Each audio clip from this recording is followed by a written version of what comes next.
Monte Burke, the title of your book is Saban, The Making of a Coach. Well, what makes Nick Saban such a dominant football coach? I think the simple way to answer that is he's disciplined, he's organized, he's incredibly demanding. The slightly more complicated way to answer that is he's probably the best recruiter that ever lived. Walks into these recruits' living rooms, reels in the mom, reels in the dad, reels in the recruit. You know, college football really is all about your talent. It's all about your player talent base. He's the best that probably ever lived. Why not the making of a college football coach? Because he did struggle when he finally got to the pros, did not have a distinguished experience when he was coaching the Miami Dolphins. You're right. The one kind of glitch in his whole career is his stint in the pros, that 2 years. He went 15-17, which by his standards was kind of a failure.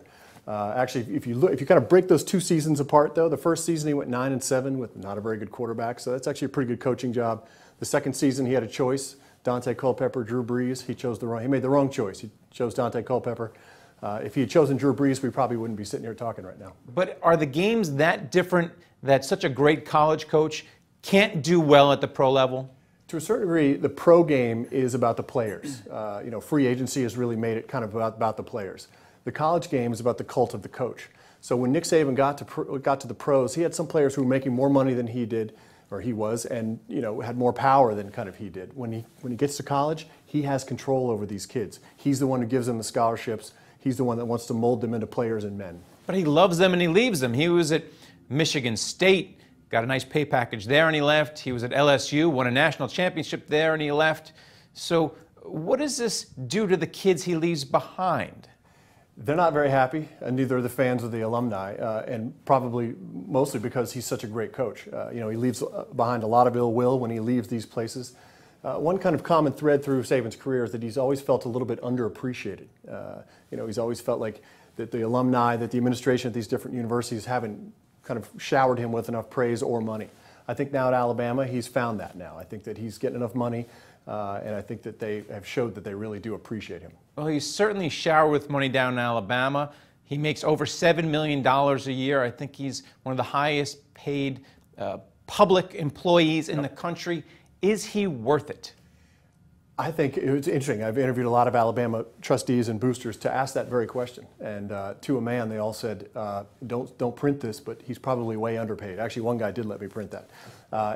That's if you take into account what the football program brings in. So at Alabama, the football program alone brings in $100 million and has a profit of $53 million. So it's a good enterprise. But then if you take into account all of the sort of alumni, booster type of things that guys and people who give money because of the football program, because of Nick Saban, I think you can make a strong argument that he is underpaid. Will he ever be as beloved as Bear Bryant down in Alabama, or is his persona just so gruff that he will never reach that Bear status? Bear was gruff, but he was lovable as a grandfatherly figure because of the hat and the jackets. Right, and Bear kind of had his, you never really saw Bear's eyes. It's going to be tough to reach Bear. Bear Bryant is a god down there. He still is a god.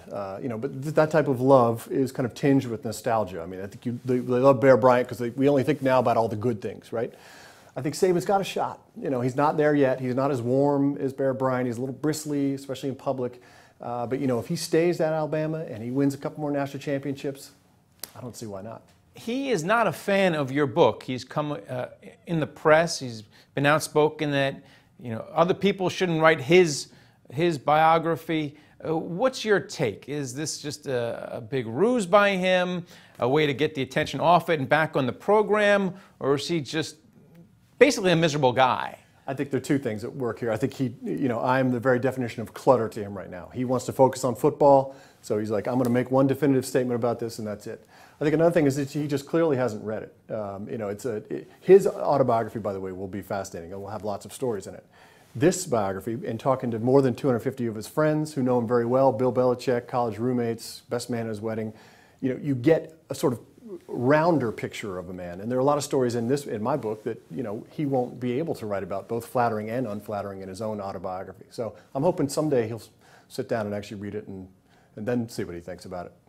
Finally, is he a a round individual or well-rounded individual? Because it seems like all he cares about is football. He's not talking about art or literature. Right. Not that you need that to teach the kids football. Right. That said, he is just focused on football. This guy is not like Phil Jackson, who's filling the kids' heads with Zen. Right. It's all about football with this guy. It's funny, going into this book, I kind of have that popular conception too, that this guy's just focused on football. He gets red on the face on the sidelines. He is like he is in press conferences. He's sort of not very warm and a little bit demeaning. But there are a lot of sides to Nick Saban, a lot of facets to Nick Saban. He's way more complicated, way more complex than I knew going in.